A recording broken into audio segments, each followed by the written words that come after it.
না দুইটা ভাত খাও, না না দুইটা চাওয়া, কষ্ট করে চাওয়া। খাবো না, গলায় ব্যথা করে। কোথায় ব্যথা করে? এখানে? আর কোথায় ব্যথা করে? বড় করে হাত করো মা দেখি। টিউমার খানে অনেক কষ্ট হয় দুইটা খাওয়াইতে। তো ও কিছু চাওয়াইতে গেলে ওর এখানে কষ্ট হয়। আর দুইটা ভাত দিলে ওর এখানে সবগুলো রক্তের কণা। বড় করে হা করো তোমার।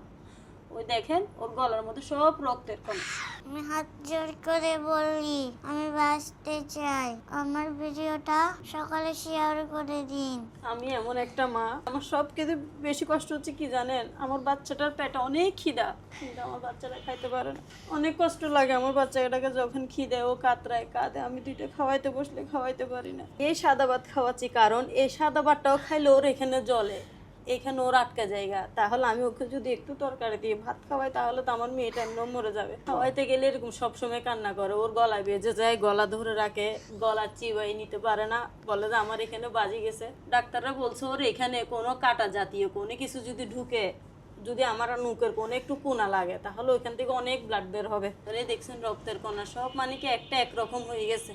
ওর এটা ভাইয়া জন্ম থেকে, ওর এটা একটা ছিল, ছোট একটা, শুধু এই কণাটা ছিল। আমার একটু হা করো, জিব্বাটা তুলো, শুধু এটা ছিল।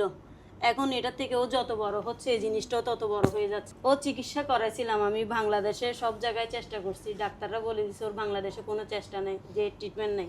ওকে আমি 4বার ভারতে নিয়ে গেছি। এই আমার মেয়ের পাসপোর্ট, আমার পাসপোর্ট, ওর বাবার পাসপোর্ট, এই সব ভারতের রিপোর্ট। এখানে 2বার অপারেশন হয়েছিল, সুই থেরাপি সার্জারি হয়েছিল। সুই থেরাপি সার্জারি তো ওর একবার অপারেশন, ওর 8 থেকে 10 দিন ওর আইসিইউতে থাকতে হয়। একটু পানির জন্য অনেক কান্না করে, যখন বললাম আমার একটু পানি দাও, আমি তো একটু পানি দিতে পারি না। আমি মেয়ের পানি যখন খুঁজে বয়ে বই আমি কি করি, ওর সিটের নিচে বসে থাকি, একটু পানি দিতে পারি না। ডাক্তারকে যদি বলি আমার মেয়েটা একটু পানি খুঁজতেছে স্যার, ডাক্তার বললো যে ওকে পানি দেওয়া যাবে না, কারণ ওর এখানে থেরাপি চলতেছে, সুই থেরাপি চলতেছে, ওর এখানে সব মেডিসিন দিচ্ছি আমরা পানি জাতীয়, তাইও আপনি ওকে পানি দিতে পারবেন না। যখন একটু চোখ খুলে ডাক্তাররা কি করে ওর হাতে পাইয়ে 4টা সুই মেরে দেয়, ও আবার সেন্সলেস হয়ে যায়। Chennai Vellore CMC hospital. ওর চিকিৎসার একমাত্র মাধ্যম হচ্ছে ওর আরও 10 থেকে 11টা অপারেশন করাইতে হবে। ওর 10টা অপারেশন 11টা অপারেশন যদি করাইতে যায় তাহলে আমার মেয়েকে আবার 10-11 বার অপারেশন টিউটারে দেখতে হবে, ওর আবার 10-11 বার আইসিইউ লাগবে। আমার বাচ্চার এই 2বারে কষ্ট আমি নিজে মরে গেছি, তাহলে আমি সে জায়গায় 10-11 বার কীভাবে সহ্য করবো?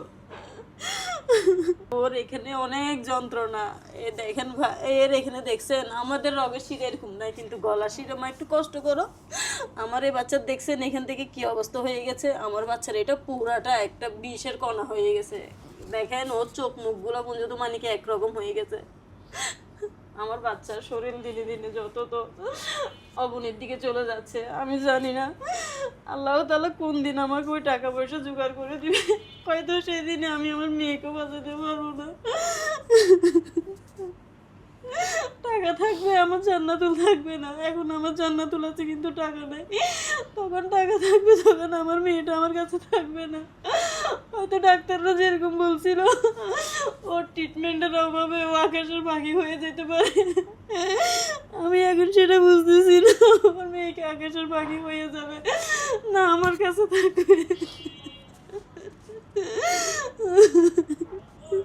আমার কাছে এখন আর কিছুই নেই, শুধু আমার মেয়ের এই ট্রিটমেন্টের ডকুমেন্ট ছাড়া, পাসপোর্টগুলো ছাড়া আমার আর কিছু নেই। আমি তো আজকে মেয়ে মেয়ে করে সব কিছু বিক্রি করে আজকে আমি পথে দাঁড়াইয়েছি। এই কাগজপাতি যেগুলো দেখতেছেন এগুলো হচ্ছে আমার মেয়ের বাঁচার একটা আশা, কারণ এখানে সব ওর জীবনের যতক্ষণ যাচ্ছে, যতগুলো কষ্ট হচ্ছে সব এখানের মধ্যে বন্দি।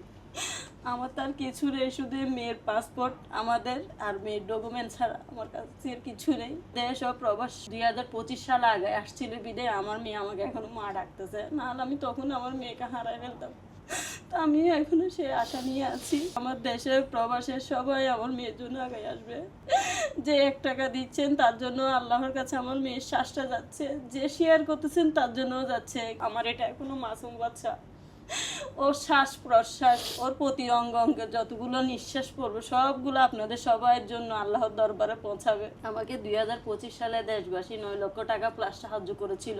আমি ওকে নিয়ে তারপর অপারেশনের জন্য ইন্ডিয়াতে গেছিলাম, একটা অপারেশন করাইছিলাম। কি বলবো, আমার বাচ্চার এরকম বেডে এই পাশে হাত, এ পাশে হাত, দোনোটা রশি দিয়ে বেঁধে রাখে, এই পা দোনোটাও বেঁধে রাখে, আর সব তো যন্ত্রপাতি। ওনারা আমাকে জানাইছে আরো 10 থেকে 11টা অপারেশন লাগবে, তাও অপারেশন গুলো কিভাবে করাইতে হবে প্রতি 3 মাস পর পর। ওনারা যে 10 থেকে 11 বার অপারেশন করাবে তার 2 মাস পর পর আমার ওকে একটা চেক আপে নিতে হবে। অনেক টাকার ব্যাপার।